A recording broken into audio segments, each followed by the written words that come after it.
छत्तीसगढ़ में बहुत बड़ा ऑपरेशन। सुरक्षा बलों ने ढेर किए 31 नक्सली। कई ऑटोमेटिक हथियार बरामद। महिला नक्सली कमांडर भी चपेट में।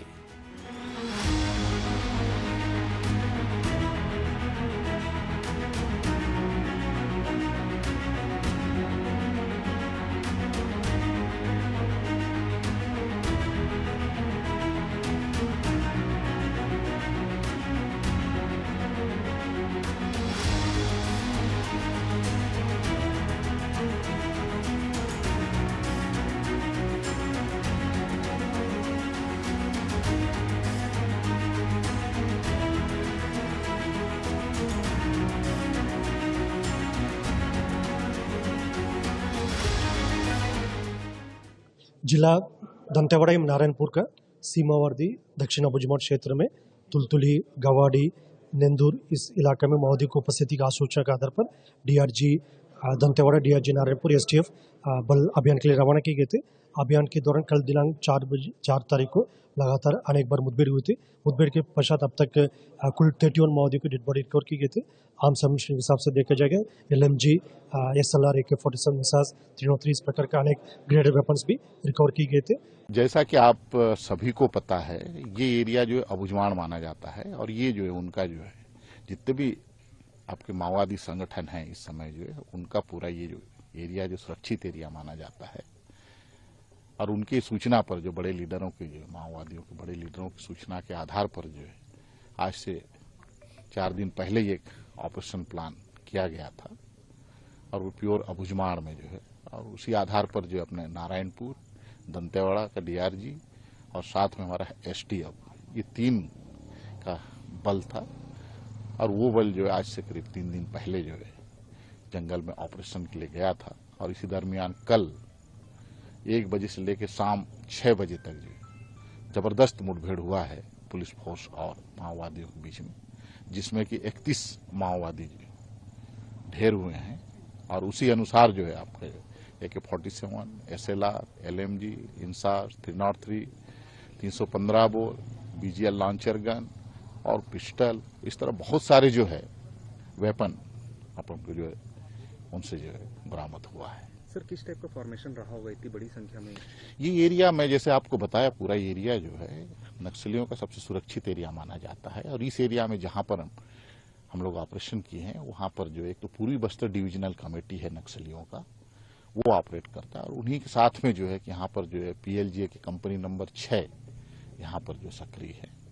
और उनकी अगर दोनों मिलाकर अगर हम अनुमान लगाएं, एक अनुमानित संख्या, तो कम से कम 100 से जो 150 की संख्या उनकी है पूरी बस्तर डिवीजन में।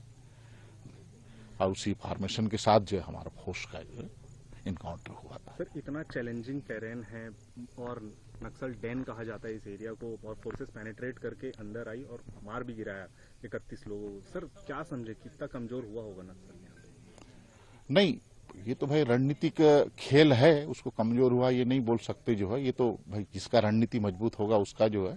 तो इस समय जो अगर आप देखेंगे ओवरऑल पिछले 6 महीने में मैं आपको कह सकता हूं कि पुलिस ने अपने रणनीति में जो है सुरक्षा बलों ने, पुलिस ने नहीं बाकी भी जो यहाँ पर अपना CPMF का फोर्स है पूरे बस्तर संभाग में, एक रणनीतिक तौर से जो है हमने जो कुछ बदलाव किया है। और उसी बदलाव का परिणाम है कि आज के समय में हम ये कह सकते हैं कि पूरे माओवादी संगठन पर जो है सुरक्षा बल भारी पड़ रहे हैं। सर, स्ट्रेटेजी की बात कही आपने, स्ट्रेटेजी एकदम क्रूशियल बात होती है स्ट्रेटेजी, और पिछले 6 महीने की भी बात कही सर। और कुछ समय पहले होम मिनिस्टर भी आए और कमिटमेंट दिए थे 2026 का। सर, कैसे देखते हैं? निश्चित तौर से हम लोग जो है उस दिशा में धीरे धीरे आगे बढ़ रहे हैं।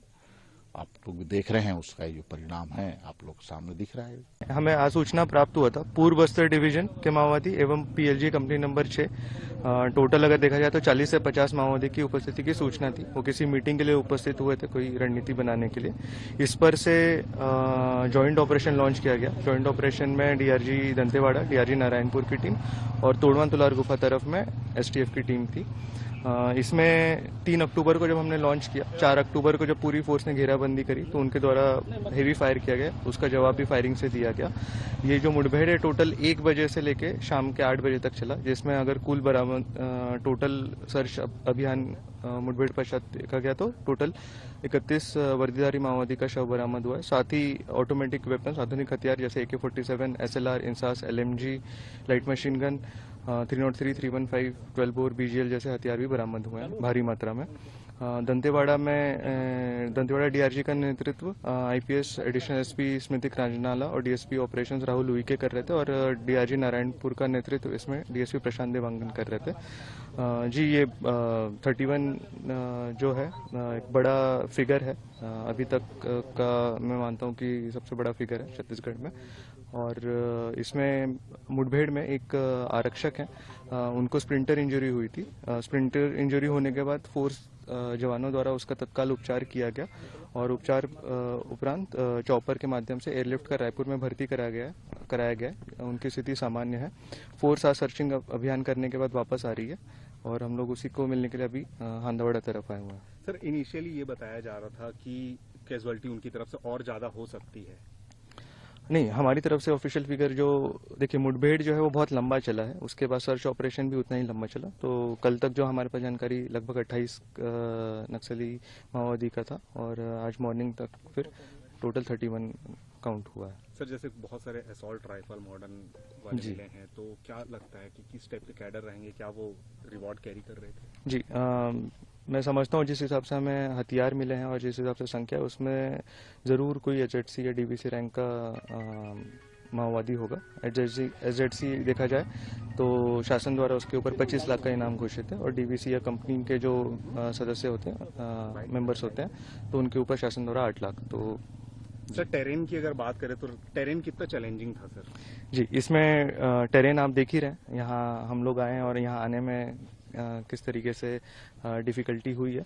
तो जाहिर सी बात है, टेरेन बहुत डिफ़िकल्ट था। अभी बरसात का मौसम भी है और दिन में उमस का है, तो वो भी एक फोर्स के लिए बहुत परेशानी और कठिनाई वाला रहता है। नदी नाले भरे रहते हैं, तो उसको क्रॉस करना भी थोड़ा मुश्किल होता है। इस बीच में अगर मैं आपको बताना चाहूँ तो जिस दिन ऑपरेशन लॉन्च हुआ उस दिन अमावस की रात थी, तो जो फोर्स है जो रात में चलकर सुबह जाके घेराबंदी की, वो पूरी पिच डार्क एकदम अमावस की रात में जाके उन्होंने घेराबंदी किया। तो ये उनकी मैं समझता हूँ बहादुरी, और वो है जो उन्होंने इस जो इनपुट था हमारे पास, आसूचना थी, उसको इन्होंने सफल किया।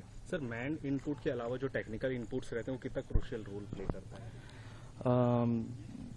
इनपुट के बारे में हम आपको वैसे ज़्यादा नहीं बता पाएंगे, बट जितने भी हमारे पास सोर्सेज रहते हैं इनपुट के, वो सभी बहुत क्रूशियल रहते हैं, और हम उनको बारीकी से उनका जांच करते हैं इसमें, और जिसमें हमें लगता है कि ये ऑपरेशनेबल एक्शनेबल इनपुट है, फिर उसके ऊपर हम लोग ऑपरेशन लॉन्च करते हैं। सर, कौन कौन से हथियार वहां से बरामद किए गए हैं और किस तरीके से जो है वो हथियार नक्सलियों तक पहुंचते हैं? तो AK-47 है, AK-47 की UBGL है, LMG है, SLR है, इंसास है, 303 है, इसमें से कुछ 3-4 भी हैं, और इसके अलावा 315 है, 12 बोर है, अन्य हथियार है, BGL लॉन्चर है। भारी मात्रा में हथियार मिले हमें, बड़ी जमावट थी। और हथियार पहुंचते कैसे हैं? 2-3 जरिए हैं। बहुत पुराने समय में उन लोगों ने थाने लूटे हैं या फिर आर्मरी लूटी है, तब के कुछ हथियार हैं। मुठभेड़ में जब हमें शहादत देनी पड़ी है, तब के हथियार हैं। और कुछ ये जैसे BGL वगैरह ये खुद भी बना लेते हैं, उसकी फैक्ट्री ये लोग रखे हैं, वहाँ के हथियार है। बाकी डिटेल बताएंगे। सर, जो मुठभेड़ इलाका है वो भौगोलिक दृष्टिकोण से किस तरीके का है? और हथियार पहुंचते कैसे हैं? 2-3 जरिए हैं। बहुत पुराने समय में उन लोगों ने थाने लूटे हैं या फिर आर्मरी लूटी है, तब के कुछ हथियार हैं। मुठभेड़ में जब हमें शहादत देनी पड़ी है, तब के हथियार हैं। और कुछ ये जैसे BGL वगैरह ये खुद भी बना लेते हैं, उसकी फैक्ट्री ये लोग रखे हैं, वहाँ के हथियार है। बाकी डिटेल बताएंगे। सर, जो मुठभेड़ इलाका है वो भौगोलिक दृष्टिकोण से किस तरीके का है और वहाँ कितने माओवादी जो है मौजूद रहे होंगे? 50 लोगों की इनपुट थी यहाँ पे। इंटेलिजेंस जो था वो लगभग 40-45-50 लोगों की इनपुट थी। 31 की बॉडी रिकवर हुई है। ऑपरेशन जारी है। बाकी जब तक ऑपरेशन खत्म नहीं होता है, अभी तक हम नहीं बोल सकते कि सब कुछ खत्म हो गया। भौगोलिक जहाँ तक बताया, माड़ है, माड़ क्षेत्र में बरसात का मौसम है, इस ऑपरेशन के बीच में भी बारिश हुई है। नदी नाले पुलिया कम है, नदी नाले बहुत तूफान पे हैं। सबको क्रॉस करके जवान पहुँचे हैं और 2 दिन का एक ऑपरेशन चलाया है जो अभी जारी है। तो उस हिसाब से भौगोलिक परिस्थिति कठिन तो है।